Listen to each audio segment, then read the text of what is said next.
राम कर दो। खास हरियाणा देखने वाले सारे दर्शकों ने भाई सोनू वाली की राम राम। तो मनदीप और भाई सारे भाई ग्राउंड पे रिपोर्टिंग करा हाँ और जो डाटा है वो कलेक्ट करने की कोशिश है। हमारा दूसरा दिन है आज। एनालाइज करया घूम फिर कहने कि भाई किस तरह का है। पहली बात तो लैंग्वेज का बड़ा ज़्यादा डिफरेंस देखने को मिला है, क्योंकि सबसे बड़ी बात तो है कि विचारा मैं जब भी आप आदान प्रदान करा हाँ तो लैंग्वेज का बड़ा बागड़ी लैंग्वेज है। अठ है बठ है कठ है तो इस तरह ही की लैंग्वेज लगी कि अठ है तो ए है, अठ है ओ है, तो इस तरह का हमने भी थोड़ा सा दिक्कत आ बिल्कुल। तो और भी जो सी बात है वह क्लियर कर दिया।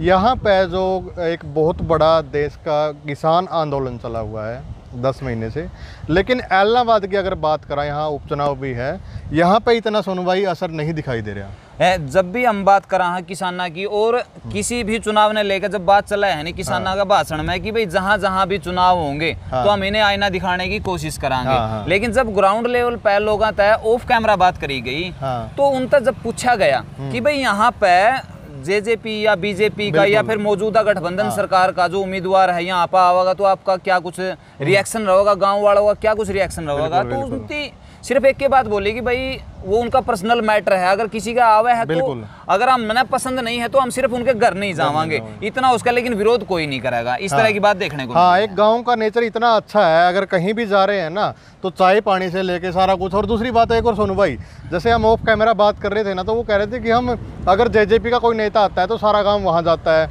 अगर बीजेपी का आता है वहाँ जाता है, अगर कांग्रेस का आता है तो वहाँ चले जाते हैं। ऐसा कुछ नहीं है कि जैसे हमारे वहाँ होता है ना कि गुटबाजी, तो गुटबाजी नहीं यहाँ पे देखने को मिल रही है भाई। एक और नहीं जो बागड़ी का दिमाग हुआ है नहीं, वो एक अलग तरीका का दिमाग हुआ है और उसी का परिणाम यहाँ पे देखने को मिला है कि हमने बिगड़ना किसी के साथ में नहीं है। अगर हमने वोट किसी का डालना है तो हम डाल देंगे, लेकिन हम उसको भी नाराज नहीं करेंगे, उसको भी नाराज नहीं करेंगे।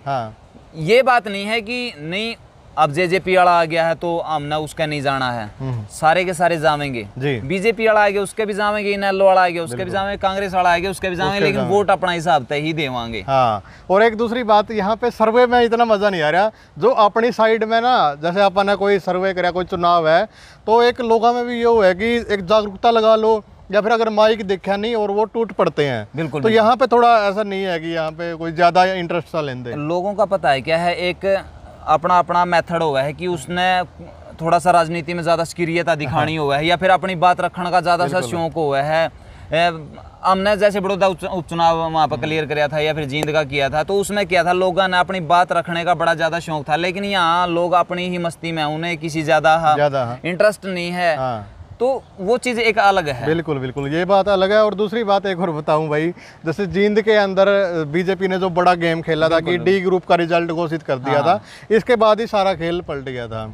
और यहाँ भी ऐसा ही हो सकता है क्योंकि यहाँ पे कपास और बाजरा की खेती ज़्यादा होती है। तो मैं सभी किसान भाइयों से बताना चाहता हूँ कि कपास और बाजरा के रेट बढ़ सकते हैं। नहीं, एक बात भाई, कोई सट्टा वगैरह ना लगा लियो कहीं का इकट्ठा करके ना ये सोचो कि भाई मनदीप और ने सोनू और ने कहा था कि भाई इनके दाम बढ़ सके। लेकिन पता है क्या है, जैसे हमारे जो मनोहर लाल खट्टर जी हैं, उनकी एक स्ट्रैटेजी करी है कि भावांतर योजना के तहत उनका जो खाता में पैसा है भाई, इतना जरूर है कि उनके पीछे लेट नहीं होंगे, उनके टेम तय सारे के सारे के खाता में पीछे आ जाएंगे। और जो मौका के हालात हैं कि नरमा की, वैसे मेरी पर्सनली इच्छा है कि मैं जब भी सर्वे कराया है तो हमने लगे है कि बाड़ी में दिक्कत है, जो नरमा की खेती है उसका टिंडा में कीड़ा है और उसका आरापण उसके लिए ही श्राप बन गया है, क्योंकि टिंडे के अंदर से ही उसका जो नरमा कॉटन है वो निकला है और वही खराब हो गया है। तो हरी खेती का कोई फायदा नहीं है, तो उसका भी कुछ न कुछ सरकार ने चाहिए कि उसकी ओर थोड़ा ध्यान देवे, क्योंकि अगर मुआवजा मिल जाएगा तो थोड़ा दिक्कत कम आवेगी जबकि फसल खराब होगी है। इस तरह की देखने को मिला है।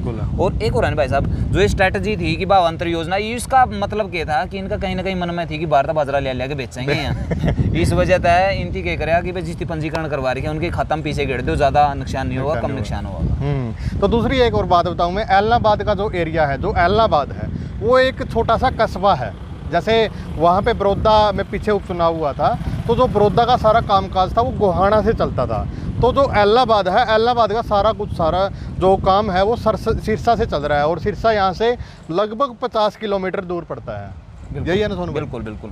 एक बात और देखने को मिली है कि जिस प्रकार से परली बेल्ट है, जींद, कैथल, करनाल, कुरुक्षेत्र, उसमें किसान के है कि रोड का ऊपर है, लेकिन यहाँ पर रोड पे किसान बहुत कम देखने को मिला है, जिसमें आप कह सका कि रोड के ऊपर प्रदर्शन किसानों का काफी कम देखने में मिला है। तो इस तरह की कहीं ना कहीं दिमाग में ये भी लेकर आवा है कि क्या यहाँ पे किसान आंदोलन इतना एक्टिव है या नहीं है, इस तरह की बात देखने में मिली है। तो आपने क्या लगा है कि किसान फैक्टर जिस भी लेकर ना काम चल रहा है किसानों का कि भाई जहाँ पे भी होगा तो वो कितना काम करता हुआ नजर? देखो, अगर बाहर से, क्योंकि ना जब भी उपचुनाव होता है अपने वहाँ तो पूरे हरियाणा से लोग आते हैं और सबकी नजरें होती हैं, क्योंकि हरियाणा में पॉलिटिक्स बहुत जबरदस्त है। हरियाणा पंजाब की बात करें तो यहाँ पे भी ऐसे ही नजर, पूरा हरियाणा की नजर ऐलनाबाद उपचुनाव पे है। और जो किसान आंदोलन चला हुआ है तो बहुत सारे लोग जो किसान वहाँ पे बैठे हुए हैं वो भी यहाँ पे आएंगे और लोगों को बताएंगे भी। तो इसी ऐसी बात नहीं, इफेक्ट तो पड़ेगा किसान आंदोलन। बिल्कुल प्रचार के लिए आएंगे, लेकिन यहाँ पर जब ऑफ कैमरा बात कर रहा तो लोग कह रहे हैं कि इतना कुछ नहीं है जितना परली साइड है। हाँ, यहाँ पे बहुत कम यहाँ पे देखने को मिल रहा है। अगर बात कर रहे हैं या फिर गाँव में जा रहे हैं तो किसी को ये भी नहीं पता कि यहाँ पे उपचुनाव होना है। बहुत सारे लोग हैं तो भाई जो कह रहे हैं कि हम अच्छा उपचुनाव है तो अपने वालों को तो पहले ही पता चल जावा है कि भाई उपचुनाव होगा, इस तरह तक करांगे, फलाना करांगे, दिखड़ाएंगे। तो नेतागिरी लोगों में यहाँ पर कम देखने को मिली है, पता नहीं क्या फैक्टर है। और दूसरी बात एक और है नहीं भाई साहब, यहाँ पे एक चीज सबसे बड़ी बात है कि जो माहौल है, माहौल क्रिएट नहीं हुआ अभी तक। हाँ, क्रिएट नहीं हो पाया। जिस तरह की आप देखने में मिला है कि लोगों के अंदर पहले से ही माहौल क्रिएट हो जाए, भाई ये करांगे, लेकिन इनको ये ज्यादातर लोग खेतों में ही हैं, उनको यही नहीं है। बिल्कुल गांव खाली हैं, बहुत कम देखने को बिल्कुल, क्योंकि ये राजस्थान टच लग गया। और दूसरी बात, यहाँ पे एक दूसरी बात बताएं कि पानी की भी थोड़ी दिक्कत है, क्योंकि ना सिर्फ नहर पे डिपेंड है ज़्यादा। पीछे हम देख सकते हैं तो एक नहर ही चल रही है और हर गाँव में जो अपने पहले वहाँ पे होते थे कुएँ हैं।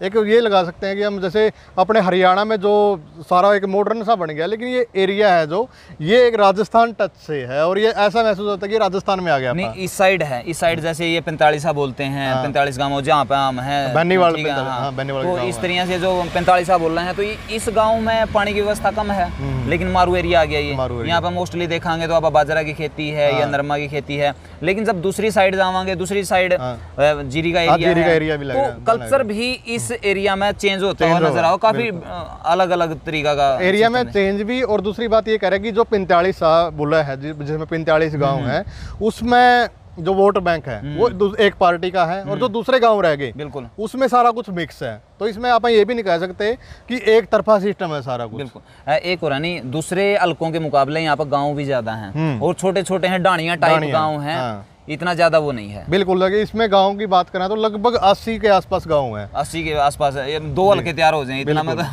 एक हल्के की उसमें, लेकिन बहुत ही कम जनसंख्या है उनकी, इतना नहीं कह सकते। छोटे छोटे कहीं तो बहुत छोटे हैं, झुग्गी झोपड़ियाँ सी हैं भाई, यहाँ पे डाणी है, ये भी है बहुत। और अपन भी इस चीज में दिक्कत आ गई, छोटे छोटे गाँव का सर्वे करना पड़ा, जाना पड़ा। तो वीडियो बहुत लंबी हो जाएगी और हम आपका भी ऐसे ही टाइम पास नहीं करवाना चाहते, क्योंकि इंटरनेट की भी देखना पड़ा है। और दूसरी बात, 2 दिन हुए हैं, 2 दिन का हमने सारा कुछ डिटेल दे दी आपको कि ऐलनाबाद कैसा है और यहाँ पे क्या कुछ जो कुछ चला हुआ है उपचुनाव को लेके, ये सारी बातें हमने बता दी हैं, आगे भी बताते रहेंगे।